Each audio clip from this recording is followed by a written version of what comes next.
Nós damos as boas-vindas a todos os amados que vieram ter esse tempo com Deus. É maravilhoso nós podemos separar esse tempo. É o melhor de você. Agora nós terminamos um tempo de adoração a Deus, porque nós não somos cantores, não somos artistas, nós somos adoradores. E o nosso louvor subiu à presença de Deus. E agora vamos esperar que Deus dê, através da minha vida, uma palavra para te confortar, para te animar, para direcionar tua vida, para dizer talvez alguma coisa que você precisa ouvir. Esse é o propósito de Deus na palavra. A palavra de Deus nunca é um discurso, sabe? Nunca é não é um recitar de uma poesia, de um texto qualquer, mas um recado de Deus. Recado de Deus porque não foi tirado da minha sabedoria, nem do meu entendimento, de livro nenhum, senão da própria palavra de Deus. Então, é Deus falando as nossas vidas. E que essa palavra conforte o teu coração e dê para você um recado que você veio receber. Abram a Bíblia no livro de 1 Reis, no capítulo 18. 1 Reis, capítulo 18. Assim diz a palavra de Deus. Então disse Elias ao povo: eu só fiquei por profeta do Senhor. E os profetas de Baal são 450 homens. Deem-se-nos, pois, 2 bezerros, e eles escolham para si um dos bezerros e os dividam em pedaços e ponham sobre a lenha, porém não lhe metam fogo. E eu preparei o outro bezerro e o porei sobre a lenha e não lhe meterei fogo. Então invocai o nome do vosso Deus. E eu invocarei o nome do Senhor. E há de ser que o Deus que responder por fogo, esse será Deus. E todo o povo respondeu e disseram: é boa esta palavra. E disse Elias aos profetas de Baal: escolhi para vós um dos bezerros e preparai o primeiro, porque sois muitos, e invocai o nome do vosso Deus, e não lhe metais fogo. E tomaram o bezerro que lhe deram e prepararam, invocaram o nome de Baal desde manhã até o meio-dia, dizendo: Baal, responde-nos. Porém não havia voz, nem resposta. E saltavam sobre o altar que tinham feito. E sucedeu que ao meio-dia Elias zombava dele e dizia: chamai em altas vozes, porque ele é um Deus que pode ser que esteja falando, ou que tenha alguma coisa que fazer, ou que intente alguma viagem, porventura dorme e despertará. E eles clamavam em grandes vozes e se retalhavam com facas, com lancetas, conforme os seus costumes, até derramarem sangue sobre si. E sucedeu que, passando o meio-dia, profetizaram eles, até que a oferta de manjares se oferecesse. Porém não houve voz, nem resposta, nem atenção alguma. Então Elias disse a todo o povo: chegai-vos a mim. E todo o povo se chegou a ele, e reparou o altar do Senhor que estava quebrado. Elias tomou 12 pedras, conforme o número das tribos dos filhos de Jacó, ao qual veio a palavra do Senhor, dizendo: Israel será o teu nome. E com aquelas pedras edificou o altar em nome do Senhor. Depois fez um rego em redor do altar, segundo a largura das 2 medidas de semente. Armou a lenha, dividiu o bezerro em pedaços e pôs sobre a lenha. Mandou que enchesse de água 4 cântaros e mandou que derramasse sobre o holocausto e sobre a lenha. E disse depois: fazei a segunda vez, e fizeram a segunda. E disse ainda: fazei a terceira vez, e fizeram a terceira vez. De maneira que a água corria ao redor do altar, e ainda até o rego encheu de água. Sucedeu que, oferecendo-se as ofertas de manjares, o profeta Elias se chegou e disse: Deus de Abraão, Isaque e de Israel, manifeste-se hoje que tu és Deus em Israel, e que eu sou teu servo, que conforme a tua palavra fiz todas estas coisas. Responde-me, Senhor, responde-me para que este povo conheça que tu, Senhor, é Deus, e que tu fizeste tornar o seu coração para trás. Então caiu um fogo do Senhor, e consumiu o holocausto, e a lenha, e as pedras, e o pó, e ainda também a água que estava no rego. O que vendo todo o povo caíram sobre seus rostos e disseram: só o Senhor é Deus, só o Senhor é Deus. E Elias lhe disse: lançai mão dos profetas de Baal, que nenhum deles escape. E lançaram mão deles, e Elias os fez descer ao ribeiro de Quisson, e ali os matou. Então disse Elias a Acabe: sobe, come e bebe, porque ruído há de uma abundante chuva. E Acabe subiu a comer e beber, mas Elias subiu ao cume do Carmelo, e se inclinou por terra, e meteu seu rosto entre os seus joelhos, e disse ao moço: sobe agora e olha para a banda do mar. E subiu, olhou e disse: não há nada. Então disse ele: torna lá 7 vezes.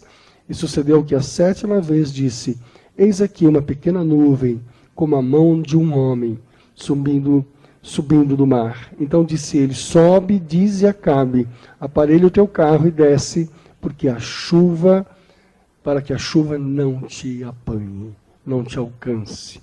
Que o Espírito de Deus seja sobre nós na leitura desse texto sagrado, e pedimos a bênção da sua palavra, em nome do Pai, do Filho e do Espírito Santo. Amém. Digam amém. Não havia chuva sobre toda a terra. A fome era um fato imperioso naquele momento da vida, e não havia sinais de chuva. Não havia nenhum tipo de previsão de chuva.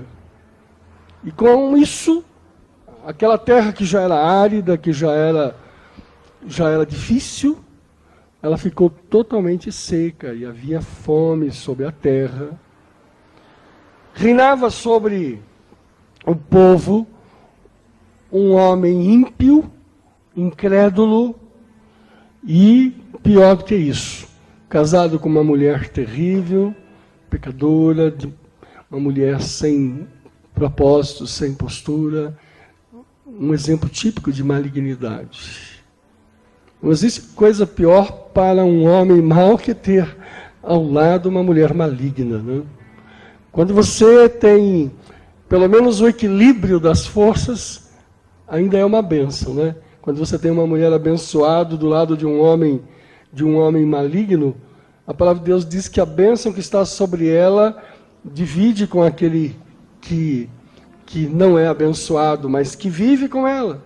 Porque o fazer de um corpo, né, traz naquela casa o equilíbrio espiritual que tanto precisa. Né?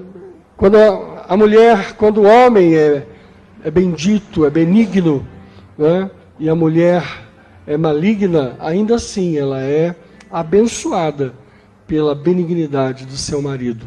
A bênção quando os dois são benignos, e é terrível quando ambos são malignos. E a malignidade tomava. Era uma mulher idólatra, era uma mulher comprometida com a idolatria, e ela perseguiu os profetas, e muitos dos profetas morreram perseguidos por essa mulher. Havia um medo em todos os profetas da presença de Acabe e de Jezabel. E é coisa triste, porque nesse tempo só sobrou um único profeta, o profeta Elias, e ele ficou só diante daquele desafio. Não tem coisa mais vergonhosa, mais triste, quando profetas de Deus, homens e mulheres de Deus, são derrotadas por alguém vil, por alguém maligno. Porque a palavra de Deus está sobre nós, uma palavra de vitória, uma palavra de força, uma palavra sempre de estarmos superando as dificuldades. Mas nós temos que aceitar a ideia de que muitos profetas quando perseguidos, acabam morrendo e perdendo-se no caminho. Não seja nunca um desse profeta, né? Um profeta derrotado, um profeta derrubado. Não existe armadilha, não existe estratégia, não existe manipulação humana, nem satânica, que tem o poder de destruir a tua vida. Sabe, Acabe era terrível, sua mulher era mais terrível ainda, mas não tinha o poder, com toda a malignidade dos dois, de perseguir e matar os santos de Deus, os servos de Deus. Quando o servo de Deus destrói, acaba, não é porque a malignidade de alguém foi de forma assim, forte demais para derrubá-lo. Aqui havia nele realmente um despreparo para aquele momento. Nós vivemos momentos, às vezes, que não temos a chuva seródia, a chuva temporã, a chuva oportuna. A vida é dividida em estações. Algumas semanas atrás, nós ouvimos falar na Europa de um calor imenso. Algumas das capitais da Europa, uma semana depois, já estão vivendo o problema seríssimo da baixa temperatura, do inverno violento. A vida é assim, hoje um calor intenso, né? Bom para você correr para uma piscina, para um jardim, e amanhã um frio, onde você precisa se guardar e acender uma lareira e botar um fogo perto. A vida é momentos de chuvas, de seca, de rios que correm para o mar de forma brilhante, trazendo verdes e frutos, e às vezes o rio seca, para, e é um deserto imenso. Elias estava diante do desafio daquele homem terrível. E ele então resolve não confrontar Elias e Acabe, Elias e Jezabel. Ele resolve fazer um grande confronto entre o Deus dele e o Deus deles. E ele propõe então, sozinho, contra os profetas de Baal. Ele propõe a manifestação do poder de Deus. E ele prepara o lugar, a hora, orienta inclusive que os profetas de Baal façam seus rituais.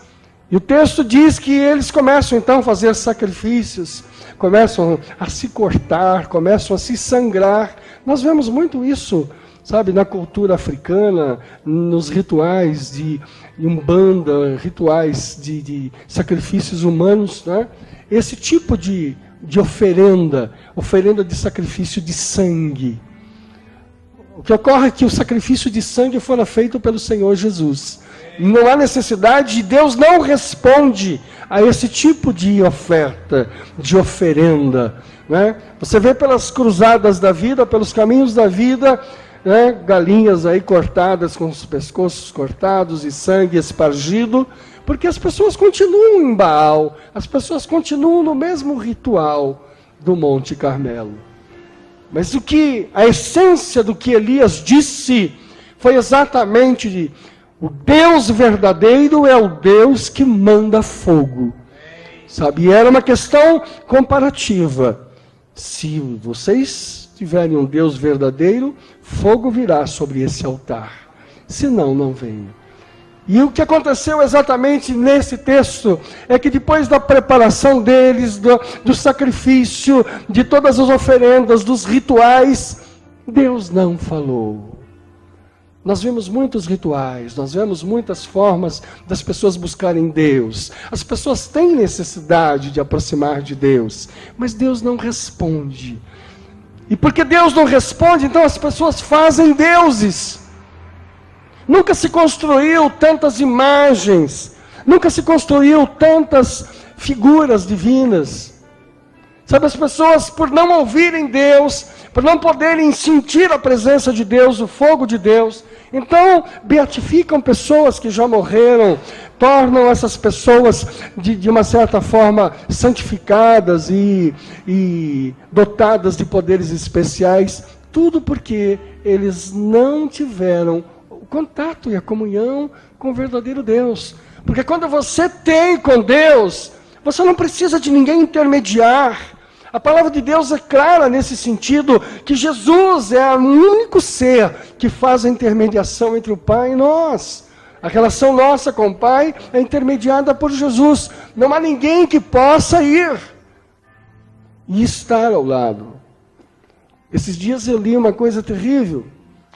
Um bispo em Roma teve um sonho. E no sonho dele, ele viu Deus, Jesus Cristo e Maria sentados juntos. E ele escreveu um texto, está muito difundido, onde ele estava pregando doutrina no sentido de que a igreja pudesse rever a ideia de Maria no lugar do Espírito Santo, ou então formando com a Trindade a relação divina. Como que uma pessoa pode ter um sonho que contradiz a palavra de Deus que ele tem nas mãos? Uma revelação que contradiz aquilo que ele tem lido durante 50 anos da sua vida. E as pessoas então dão credibilidade ao sonho desse e simplesmente relegam a própria palavra de Deus a um plano secundário. Essas revelações de Deus que está contida na palavra é a nossa direção. E esses sonhos certamente não são de Deus, mas os homens creem assim. O espetáculo estava montado naquele dia para Elias, e certamente todos esperavam uma resposta, mas Deus não respondeu, porque o Deus deles não era o Deus Altíssimo. Quando Elias se propôs a preparar o lugar, com calma, mandou colocar água uma vez, 2 vezes, 3 vezes. Não tenha pressa com Deus. Sabe, o altar, ele vai sendo construído. O verdadeiro altar somos nós. Nós somos uma construção em evolução. Sabe, não tenha pressa. Não tenha pressa de ser santo, nem pressa de ser. As pessoas são tomadas por um radicalismo, por um sentimento de religiosidade bobo, besta. De repente, de nada, querem ser anjos flutuando no ar. Não tenha pressa disso. Nós somos humanos. Temos um coração de carne. A bênção de Deus é sobre nós. Nós estamos em imperfeições. Nós estamos ainda longe do que é perfeição. Longe de um corpo glorificado. Nós temos todas essas fases da formação. Mas vai preparando este altar. Vai fazendo o que Elias fez. Vai procurando fazer deste altar algo especial para que o fogo possa descer. E quando você estiver preparado, o fogo não só desce, como ele permanece. Que o grande evento da manifestação de Deus não é a manifestação em si, mas a permanência dele. Você precisa aprender o que é visitação e o que é habitação. Eu conheço uma história de um pastor que ele era muito grande, muito gordão. Então a gente chamava ele de pastor gordão. E o pastor gordão, ele era muito tímido. A gente brincava com ele, dizia assim: pastor gordão, vai na minha casa me visitar, vai tomar um chá comigo. E ele dizia assim: eu não posso ir, eu visito poucas pessoas, porque eu sou muito gordo. Então, não tem cadeira para mim, eu vou lá, eu entro na cadeira, não saio, a cadeira precisa botar 2 cadeiras para me sentar, se eu deitar numa cama, quebra a cama, eu como demais, e eu tenho uma certa timidez de visitar as pessoas. Mas um dia, de tanta insistência, disse: pastor gordão, vai lá em casa. Vai me visitar, vou sentir muito honrado. Mesmo você sendo gordão, você vai ficar bem em casa, você vai estar bem cuidado lá em casa. E o pastor gordão foi em casa, mas ele ficou mais na varanda do que em casa. Ele ficou na varanda da casa e disse: ô pastor gordão, entra para dentro. Ele diz, eu vou ficar por aqui eu posso olhar aqui a terra, o quintal, eu posso ver as plantas, deixa eu aqui mesmo, né? E todos ficamos chamando o pastor Gordão para dentro. Ele entrou, ficou um pouquinho, comeu alguma coisinha e logo o pastor Gordão foi embora. Deus é assim. Não é um Deus gordão. Mas Deus não quer apenas visitar. Deus quer habitar. Essa é a diferença. As pessoas querem a visita de Deus, mas não querem ser a habitação de Deus. Para que Deus possa habitar você, é preciso que você prepare as melhores condições para Ele habitar, senão Ele só visita. Sabe, o pastor Gordão não tinha cadeira adequada.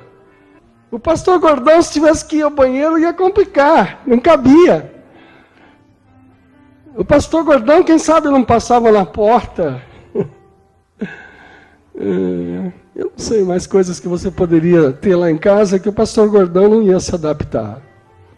O Senhor quer habitar tua vida, mas existem coisas que precisam ser preparadas para a sua habitação. Sabe, as nossas condições normais de vida não são muitas vezes apropriadas para a habitação. E por isso que algumas pessoas se emocionam com o poder de Deus, se emocionam com as coisas de Deus, se emocionam com a palavra, mas elas flutuam, alternam sua vida. Passam momentos abençoados na igreja, se sentem como no paraíso, não querem nunca mais de lá sair. Mas dali a pouco desaparecem, sabe? Apenas uma visitação. Deus vai visitar você. Deus vai estar sempre desejando visitar, mas o seu propósito maior é habitar a sua vida. Não havia chuva, mas a palavra de Deus diz que depois da manifestação do fogo de Deus sobre o altar, o profeta diz para o rei, olha, Acabe, se manda, porque vai chover já já. E não tinha nada no céu para chover. Ele apenas ajoelhou novamente ao Deus, ao mesmo Deus que havia derramado fogo, chamou o seu menino lá, o seu assistente, e diz, dá uma olhada lá para cima. Ele disse, não vejo nada. Ele disse, olha novamente. E ele olhou e disse, vejo nuvens do tamanho de uma mão. O profeta disse, a chuva vindo, corre porque vem a chuva. Muitas vezes nós estamos numa seca, olhamos e não enxergamos nada. Parece que a seca veio para ficar. Mas a seca não veio para ficar. Sabe, essa condição é temporal, é passageira, sabe? Se você deixar que o fogo de Deus se derrame sobre você, pode olhar lá para cima, que a chuva está chegando. Agora, é preciso que o fogo se derrame sobre você. Altar que o fogo não desce, não serve para nada. Essas pessoas fazem autossacrifício. Autossacrifício Deus não fala. Autossacrifício Deus não responde. Autossacrifício não serve para nada. Deus quer que você prepare o altar. Prepare o altar dizendo, Deus, eu sou imperfeito, eu tenho defeitos, eu estou me preparando para o melhor. E quando você dizer, Pai, estou pronto, manda fogo. O fogo derrame sobre você e permaneça sobre a sua vida. Sabe, quando o fogo permanece sobre a tua vida, você passa aquela temporada difícil da falta de chuva, logo vem a bênção da chuva oportuna e a vida continua. Sabe, você é um altar de Deus. O fogo é presente sobre você, sobre a tua casa, sobre o teu negócio, sobre a tua vida. Sabe, Jesus não é um pronto-socorro apenas que você corre numa hora de dor, numa hora de necessidade. As coisas de Deus não é apenas um eventual, sabe, quando você de repente tem um mal súbito, um tempo assim meio desagradável, então você corre para buscar ajuda.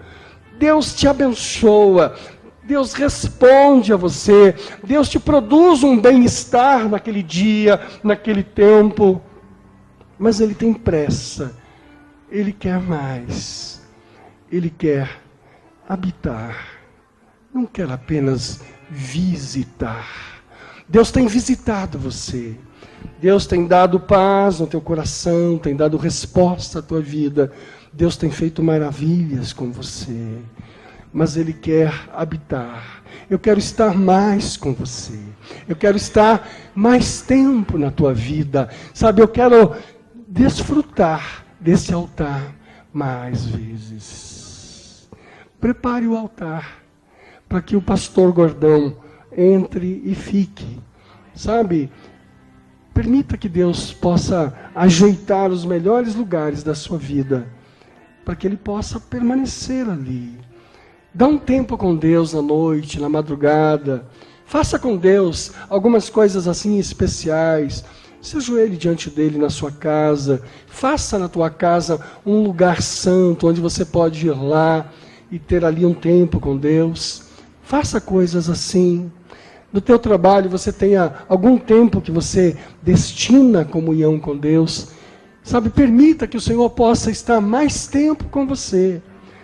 E não aceite uma vida ascética, vazia, fria, porque Deus não fala apenas quando os profetas não são seus. Era apenas um profeta contra 450 outros, mas Deus falava com esse um. Não é? Houve um tempo que Moisés estava sendo reprimido pelos seus próprios irmãos em situação difícil, e o Senhor se manifesta àqueles opressores e diz assim: olha, com esse eu falo pessoalmente. Queriam ver defeitos dele, disse, mas com esse tenho uma relação íntima, bem pessoal. Sabe, Deus não relaciona com pastores somente, Deus nos relaciona com igrejas isoladamente. Deus quer um relacionamento com você, sabe, Ele quer habitação com você, Ele quer que haja um interar da tua vida, que Ele possa estar, sabe, mais próximo, mais íntimo de você. Em nome do Senhor Jesus, eu profetizo a chuva temporã, eu profetizo a chuva que você tem aguardado tantos, seja derramado sobre a tua vida.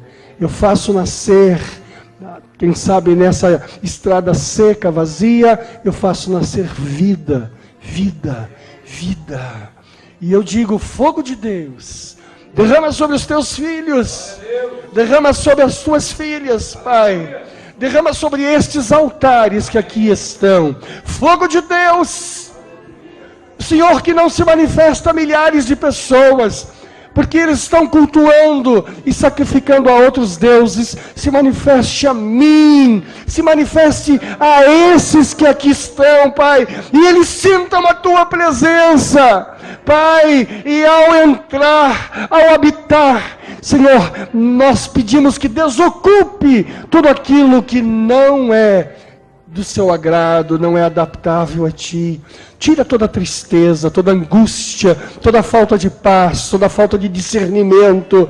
Tira, Senhor, os nossos inimigos, eles são expulsos, Pai. Eles não têm o poder sobre nós. Nós confiamos em Ti, Pai, de que o Senhor é sobre nós, mesmo nos momentos mais difíceis. Não estamos sozinhos, Deus, porque o Senhor é conosco. Mais vale a Tua presença do que milhares e milhares de inimigos carnais e espirituais que se levantam contra nós. Eu ministro sobre estes irmãos a emoção do fogo de Deus, a emoção da transformação de Deus, Pai, para que não sejamos crentes emocionais, nem tenhamos sobre nós o espírito da religiosidade, mas o nosso coração de carne esteja sendo tocado com a presença poderosa deste fogo, um fogo que transforma, um fogo que alegra, um fogo, Senhor, que restaura. Senhor, venha e habite a minha vida, Pai, faça morada no meu coração, o meu espírito esteja em comunhão com o teu espírito, porque Espírito de Deus, Senhor, com o Espírito de vida que está em nós, vindo da tua parte, Senhor, estejam correspondendo, seja correspondente, Pai, não haja convergência, mas essas divergências todas sejam rompidas e convija, Senhor, a uma comunhão entre a tua visitação, a tua habitação e a minha vida. Ponho para fora tudo que não é abençoado. Ponho para fora tudo que não é abençoado na minha casa. Ponho para fora tudo que não é abençoado no meu trabalho. Ponho, Senhor, tudo que não é abençoado na minha vida sentimental. E eu quero tomar posse, Pai, do espírito da alegria, do espírito de amor.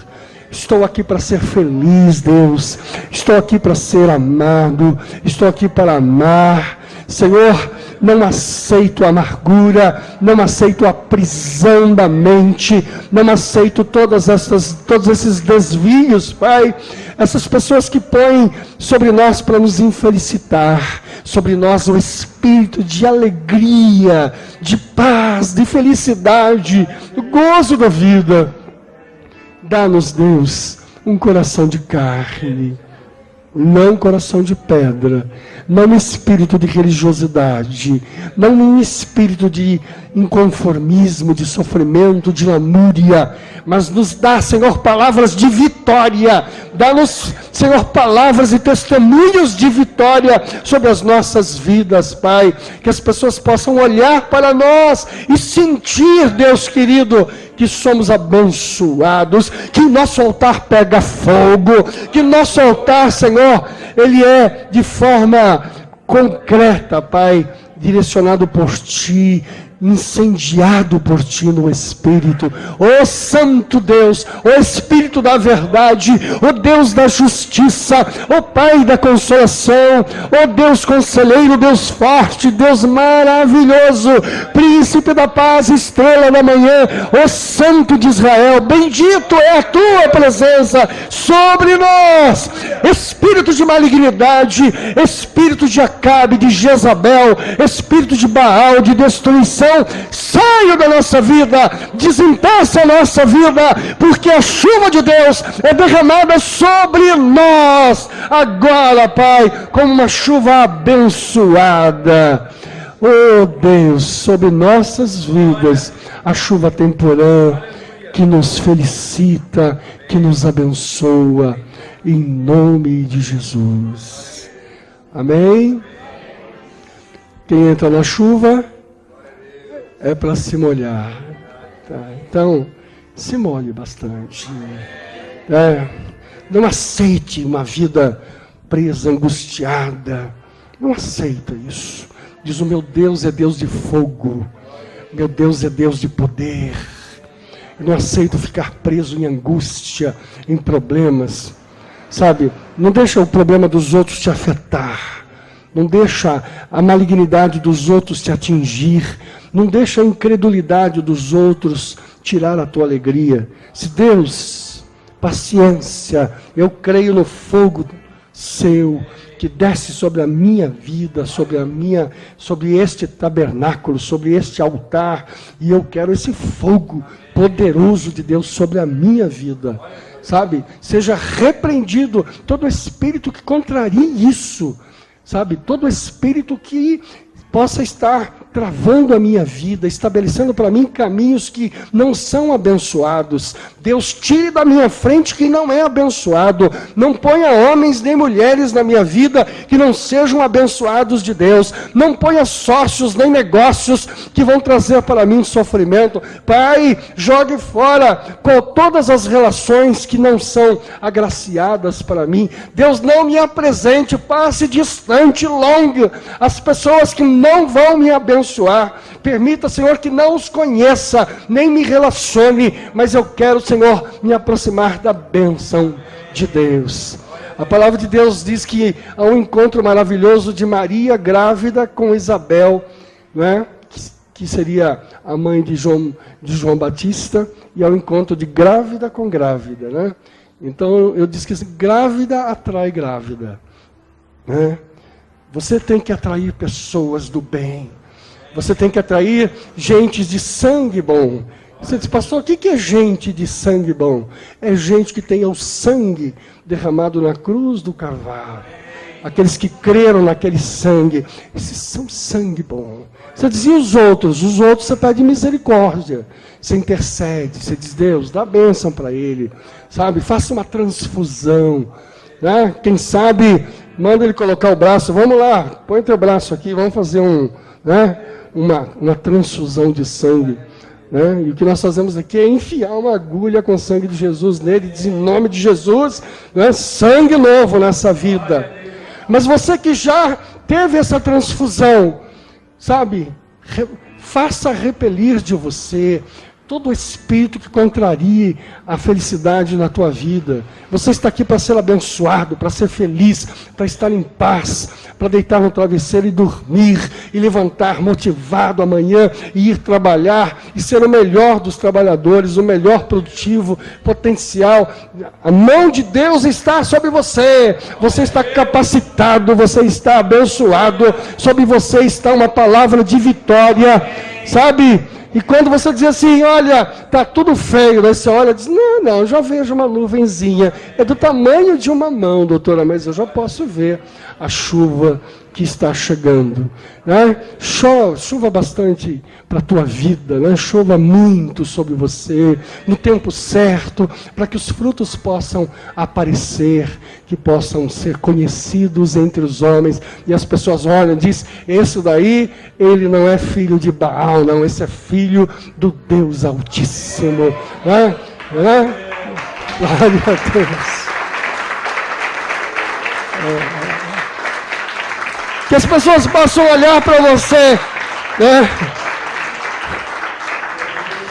As pessoas possam olhar para você e dizer assim, que bronzeado é esse? Isso aqui não é bronzeado, isso aqui é fogo de Deus que torrou a minha vida. Sabe, essa noite eu senti o poder de Deus. Esse fim de semana, 150 jovens se reuniram num acampamento, e entre os acampados haviam todo tipo de meninos, né, drogados, problemáticos, alguns conflitos violentos na vida. E Deus começou a visitá-los com tal poder, e lá por umas 2 horas da manhã, o fogo de Deus desceu sobre eles, né? E era interessante o que acontecia, né? Meninos que estavam assim perdidos, que estavam desarrumados, desajustados, começaram a sentir o poder de Deus, começaram a chorar, a presença de Deus começou a ser muito forte, e eles ficaram transformados. Alguns desses meninos, eu pude conversar hoje, que eles ligavam para mim e falavam comigo chorando. Né? Eu disse, o que aconteceu? Eu disse, o fogo de Deus desceu sobre minha vida como eu nunca vi. Eu disse, segure o fogo. Segure o fogo, sabe? Segure esse fogo sobre a tua vida. Não seja um crente emocional, um crente temporário. Não seja um filho temporário. Sabe, toma posse disso. Deus manda fogo dos céus e abençoa a minha vida. Em nome de Jesus, o Senhor te responda com uma palavra de força, de otimismo. O Senhor te responda. Se você não está vivendo um momento de paz, Ele diz assim, a minha paz vos dou. Não como o mundo te dá. Né? Tenhais bom ânimo. Ele diz, eu venci o mundo. E todos nós venceremos também, porque nós não temos a paz do intelecto, não temos a paz da via química do nosso cérebro, nós temos a paz de Deus sobre nossa vida, e porque temos essa paz, nós distribuímos a paz. A minha paz também eu dou e distribuo entre vocês. Em nome de Jesus, eu repreendo todos os encostos malignos, todas as obras de feitiçaria, todos os demônios que estão aproximados de você e da tua casa. Se enterraram alguma coisa na tua casa, eu desenterro. Se penduraram alguma coisa em você, tocaram você com algum perfume, com alguma obra de feitiçaria, se houve um olhar maligno sobre a tua casa, sobre o teu namorado, sobre o teu marido, sobre a tua esposa, se alguém olhou com maldade para você, num espírito de inveja, eu anulo, eu quebro agora em nome de Jesus, em nome do Senhor Jesus. Alguns de vocês ficaram enfermos por inveja, sabe? As pessoas olharam para você um dia e viram você abençoado, viram você feliz, viram você bonito, bonita, e invejaram. E aquele espírito de inveja, sabe, é a inveja de Jezabel. Aquela mulher que queria tudo para si, ela mandava matar. Ela mandou matar Nabote porque ela queria a chácara de Nabote. Ela tinha o mundo inteiro, mas queria a chácara de Nabote, sabe? Então, às vezes, as pessoas olham o teu casamento e invejam. Olha o teu namorado, a tua namorada e invejam. Olha o teu trabalho, olha a tua competência. E as pessoas não dizem, não falam, mas elas querem te destruir para satisfazer o seu ego de alguém que é incapaz, de alguém que não tem possibilidade. A coisa pior quando a gente compra um carro novo são os olhares malignos sobre o carro novo. Né? A pior coisa que tem quando você compra uma geladeira nova são as amigas invejosas que vão na tua casa e você diz assim, olha que geladeira nova, bonita e tal. Sei, tá bom, tá. A geladeira seca, quebra, nem Brastemp aguenta, entendeu? Então nós secamos, sabe? Você está num dia abençoado, daí vem uma pessoa super mal-humorada, maligna, terrível, e te diz duas palavrinhas, pronto, te mata, te acaba, seca você. E a grande bênção do culto é essa, que o culto liberta. Né? O Senhor põe um fogo novo lá. Né? Chuva de Deus sobre vocês. Chuva do Senhor sobre as vossas vidas, sabe? Se tiver lá um demôniozinho lá, em nome de Jesus, seja tirado para fora, né? Faz a mala dele. Demônio pequeno não tem mala, ele tem sacolinha, né? Ele tem qual é? Pochete que chama? Demônio tem. Então faz a sua pochete aí e vai embora, sai fora. Nenhum pequenininho, nem uma pulguinha, demônio tamanho uma pulguinha, ninguém. Tua vida é abençoada, para que você possa tocar, sabe, e o Senhor abençoar a sua vida. Né? Experimente abençoar alguém com essa bênção que você tem, sabe, estenda tuas mãos sobre alguma vida e diz, fogo de Deus sobre ela. O fogo do Senhor está sobre a minha vida. Sobre a minha vida está o fogo de Deus. Amém? Eu falei bem baixinho porque eu também gosto de ouvir. Porque eu aprendi que falando baixo a gente ouve. Berra, irrita vocês e acaba não abençoando. Então, falei baixinho porque eu estou rouco. Também ouvi, porque eu quero o fogo de Deus para a minha vida. E abençoo a minha vida com esta palavra que recebi de Deus. Amém, queridas? Amém? Em nome de Jesus. Eu estou muito feliz hoje, porque o fogo de Deus se derramou na vida da Letícia e do André. Né? Então, ontem, ou antes de ontem, né, Letícia?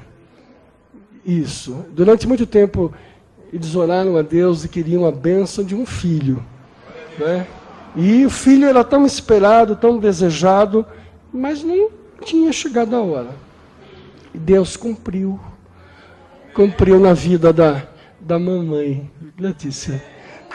Glória a Deus. E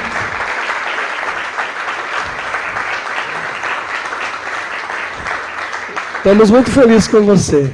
O André, que é tímido, não fala nada, agora começou a babar. Ficou pai babão. Né? A bênção de Deus esteja sobre a tua vida. Né? Se fechou a madre, abre em nome de Jesus, né? Em nome do Senhor. As irmãs até afastam. Opa! Não. Deus abençoe. Filhos são bênção para as nossas vidas.